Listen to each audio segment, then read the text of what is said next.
छात्रों, आज हम आधे अधूरे नाटक के नामकरण की सार्थकता पर चर्चा करेंगे। यह प्रश्न अत्यंत महत्वपूर्ण प्रश्न है। किसी भी साहित्यिक रचना का नामकरण पाठक के मन मस्तिष्क पर पहला प्रभाव अंकित करता है, क्योंकि सर्वप्रथम पाठक की दृष्टि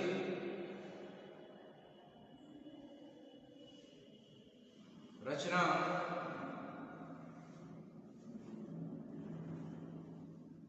के विषय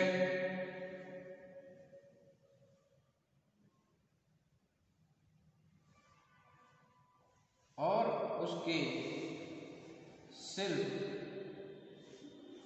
पर न जाकर सीधे सीधे शीर्षक पर जाती है और शीर्षक के माध्यम से ही पाठक उसकी ओर आकर्षित होता है। तो आज हमारा विषय आधे अधूरे नाटक के नामकरण की सार्थकता पर चर्चा करना है। तो छात्रों, आइए शुरू करते हैं। मोहन राकेश के 3 नाटक प्रसिद्ध हैं। आषाढ़ का एक दिन, लहरों के राजहंस तथा आधे अधूरे। आधे अधूरे आपकी अत्यंत प्रसिद्ध नाट्य रचना है, जो मध्यम वर्गीय परिवार के अधूरेपन को उद्घाटित करता है। आलोच्य नाटक का नाम आधे अधूरे क्यों दिया गया, और यदि दिया गया है तो क्या यह सार्थक है, इस पर विचार करना परम आवश्यक है।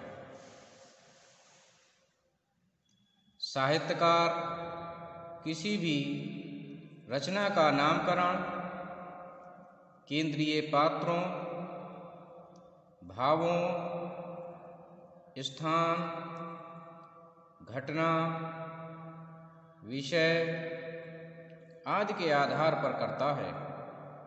जैसे यशोधरा या पद्मावत पात्रों के आधार पर, राग दरबारी भावों के आधार पर, पंचवटी स्थान के आधार पर, आषाढ़ का एक दिन घटना के आधार पर, अंधेरे में विषय के आधार पर किया गया है। अब ये प्रश्न है कि आधे अधूरे नाटक का नामकरण किस आधार पर किया गया है। इस नाटक का नामकरण केंद्रीय भाव के आधार पर किया गया है। महेंद्र नाथ आधे अधूरे नाटक का नायक है, तो सावित्री नायिका। ये दोनों पति पत्नी हैं, सैद्धांतिक रूप से पूरक होकर भी व्यवहारिक रूप से अधूरेपन से ग्रस्त हैं। महेंद्रनाथ एक व्यापारिक वर्ग से संबंधित है, परंतु अपव्यय की प्रवृत्ति, निर्णय लेने का अभाव उसको व्यापार में हानि पहुंचाते हैं। जिस कारण से उसकी आर्थिक स्थिति दिन प्रतिदिन खराब होती गई और अब वह बीमार भी रहने लगा है। इस कारण से वह निठल्ला और बेरोजगार है।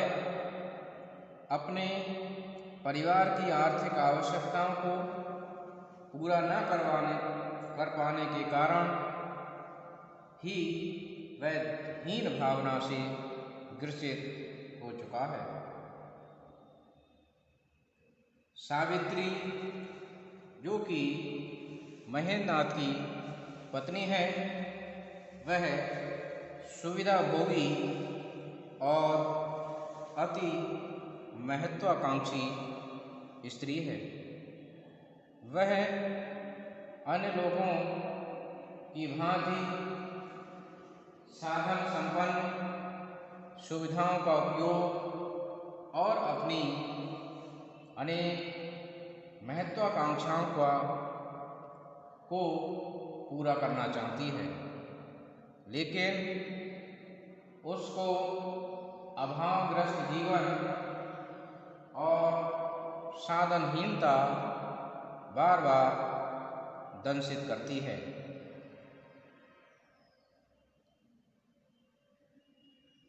इस कारण से सावित्री अपने जीवन में खुश नहीं रह पाती।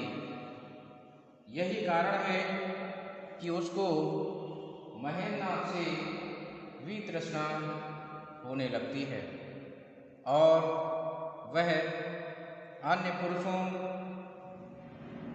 सिंघानिया, जगमोहन, जुनेजा, मनोज आदि की ओर कहीं न कहीं खिंची चली जाती है और वह यह इच्छा जाहिर करती है कि उसकी आवश्यकताओं की पूर्ति संभवतः इन लोगों के माध्यम से हो सकेगी। वह एक एक करके तीनों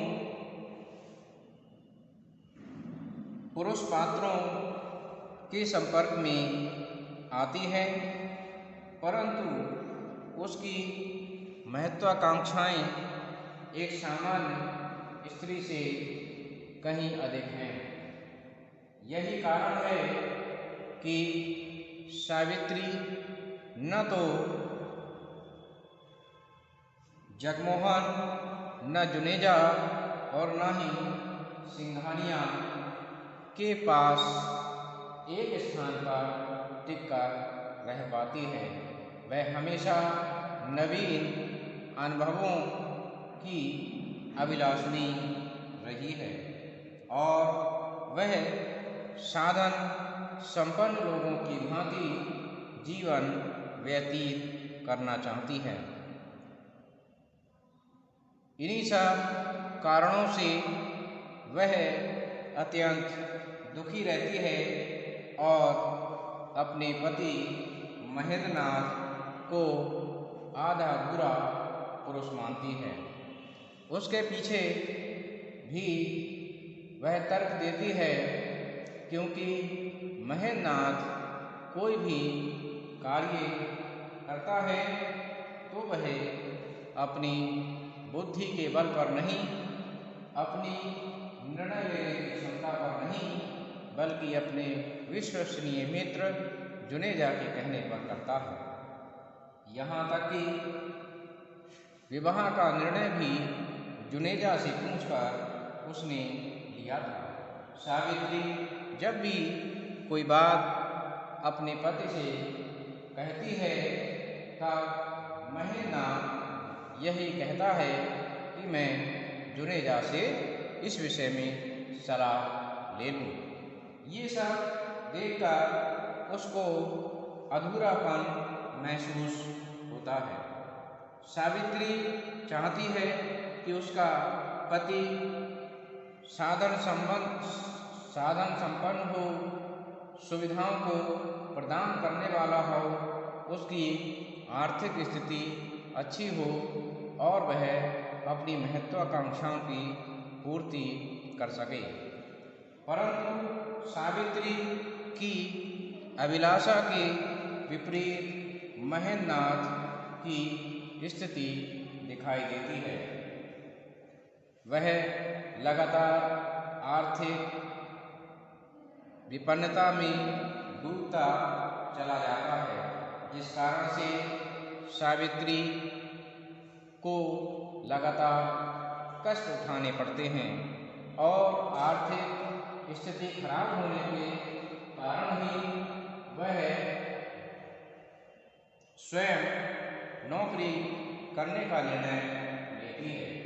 जब वह ऑफिस में नौकरी करती है और उसके बाद भी उसके लिए घर आकर भी कार्य करना पड़ता है, इन सब परिस्थितियों को देखकर उसे कहीं ना कहीं यह अधूरापन महसूस होता है। सावित्री एक ऐसे पति की इच्छा लिए हुए है जो समाज में प्रतिष्ठित हो, एक ऐसे पति की लालसा लिए बैठी है जो समृद्ध हो, जिसको लोग जानते हों, जिसको लोग पहचानते हों और जिसके पास अपार धन दौलत और संपत्ति हो। परंतु सावित्री की अभिलाषा के विपरीत उसका पति बीमार है और बेरोजगार है। कोई भी निर्णय लेने से पूर्व वह अपने मित्र जुनेजा से इस विषय में सलाह जरूर लेता है। यह सब बातें देखते हुए सावित्री को कहीं ना कहीं अधूरापन महसूस होता है और समय समय पर उसका पति महेंद्रनाथ उसको पीड़ता भी है। इस कारण से सावित्री भी अपने पति से क्षुब्ध रहती है, बावजूद इसके परिवार का संचालन वह नौकरी करके ही करती है। तो इन सब परिस्थितियों को देखते हुए कहीं ना कहीं सावित्री के मन में अधूरेपन की भावना भर गई है। तो इस प्रकार